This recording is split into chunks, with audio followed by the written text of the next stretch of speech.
When I think about creating a welcoming environment, one of the places I think about is Vanderbilt Commodores football stadium. I like Vanderbilt, but at my heart, I'm really a Tennessee Vols fan.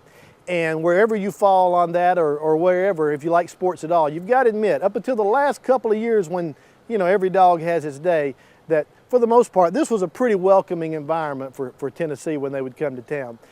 I can remember being at a game here a few years ago, and there were really more Tennessee fans than Vanderbilt fans. In fact, at one point, the Tennessee fans got to doing the wave, and we got the wave going around the stadium, and the Vanderbilt fans couldn't stop it, and that was pretty awesome. But it's a welcoming environment, and we want our church to be a place where everybody is welcome, a place where you don't have to clean up your act first before you can come and feel comfortable, where we can just invite everybody, know that they're going to be welcome, and then we leave it up to God to do the changing part. Because the reality is we all need to change. None of us have arrived. There's always another step to take to become more like who Christ wants us to be. But no matter who you are, you can come and you can know that the people at this place are going to love you. And you come as you are.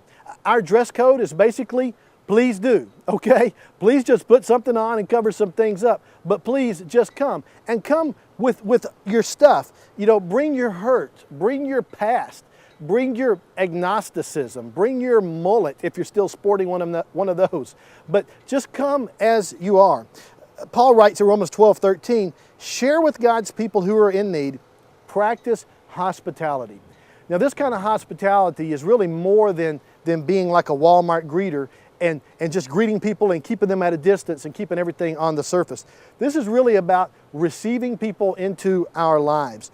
And Paul talks about this in the context of needs. He says, hey, we're gonna meet needs. We're gonna practice hospitality because that's a need that people have, is to really feel welcome. So if you're in a big room with a lot of people, or hypothetically, say you're in an elementary school gymnasium where a church happens to meet, and there's a lot of people around, and you see that one person off to the side or sitting down that maybe seems a little uncomfortable, maybe seems like they don't know anybody, you be the one to step out of your comfort zone and go help that person to feel welcome and to show God's love in that sort of a way.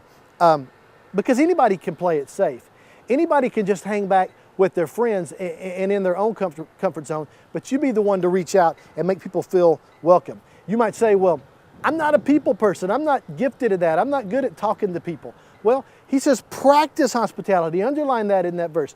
Practice. You'll get better at it the more that you do it. Because on Sunday, we want everybody that walks in this place to feel welcome. But whether or not they do is really up to you. We've said before that nobody's looking for a friendly church. What they're looking for really is a friend. And so we need to be ready to make more friends. It seems like most people go through life where they have their little friendship plate and it's already full of friends and I don't have room and maybe I'll have a spot open up sometime next month for you. But instead, we need to get a bigger plate, okay? We need to have room for more friends in our lives. And as a big guy, I like thinking about bigger plates that can fit more stuff, okay? But we need to have room in our lives for more friends. And Peter gives us a tip on how to do that. 1 Peter 4:9 says, offer hospitality to one another without grumbling. And so how do we create that kind of a welcoming environment without a lot of stress, without a lot of grumbling?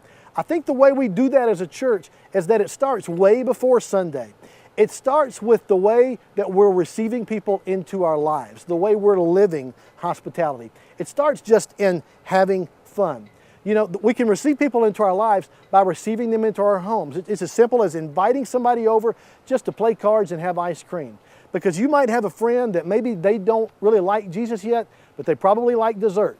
And so you just start there and you just build the friendship. You might think, well, I can't have people over to my house for dinner. I'm not a good cook. Well, that's okay. Colonel Sanders is, okay? I know a couple other guys named CC and Papa John, and I happen to think they're pretty good cooks too.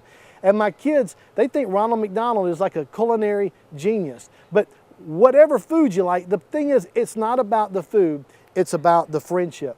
Because that's really the difference between entertaining somebody and offering hospitality. When I have somebody over to entertain them, it's about putting on a show. It's about impressing them. It's about breaking out the dishes that we got for our wedding that we never have used since then. It's about how many forks and knives can I line up on each side of the plate that nobody knows how to use them all. But formal makes people nervous, okay? That's not what hospitality is about. Hospitality is that I'm not trying to impress you, it's just that I like you. And that's it. When I go over to somebody's house for dinner and they say, hey, Todd, just grab a plate and sit on the couch, man, I'm comfortable at that point. I'm at ease because I know it's just about hanging out. And here's really the key to hospitality, okay? The key is that you just do what you like and invite a friend that's not in church to come do it with you. Just do what you like. You know, I was on Facebook today, and if you've ever been on Facebook, you know that you can flag comments that you like them, just to sort of encourage somebody that said something, just to give them kind of an attaboy. And I realized today that after you like something, you then have the option to decide, oh, I want to unlike that. I accidentally encouraged somebody there. I want to take that back. And you know, it seems like a lot of times we try to create a welcoming environment, to do hospitality in a way that we unlike, that's not natural for us. We need to just do what we like. For me, it's about football. You know, it's about coming to a game or a basketball game and just inviting somebody else to come with me. And guys, if that's your thing, let me just give you a little insider tip, okay? It makes it a lot easier to justify buying season tickets if you can say with integrity that I'm doing this for outreach, okay? Don't tell Aaron I told you that. That's between us. But, you know, maybe that's your thing. Maybe for you it's Monday Night Football and just having some guys over to the house. Maybe you like to do crafts and you could just invite some ladies, and particularly those that are not in church, to just come and hang out with you and do that. Maybe for you it's playing cards, whether you have a bunco night or a bridge night or even a poker night, and inviting people to that. Maybe it's you like to play the Wii. Maybe you're going to run a 5K and you can invite somebody to come do that with you. Maybe your thing is that you just like to serve, whether it's, you know, Habitat for Humanity or serving at the Hope Center, and you could invite somebody not even at church to come do that with you, because everybody likes to be making a difference in the world. Maybe, like me, you like to go see movies, and every couple of months I love to just get a bunch of guys to come watch a movie with me on Monday night and just hang out and get to know them. Maybe like Les Neely, you like to go fishing and camping, and you can get up a group of guys to go do that with you. But the thing is, what is it that you like to do and that you can invite people into your life to do that with you? Because reaching out to our friends and the people that we know, it's not about sharing a tract with them, okay? Reaching out is not about sharing a speech that I memorized. Reaching out is simply about sharing my life.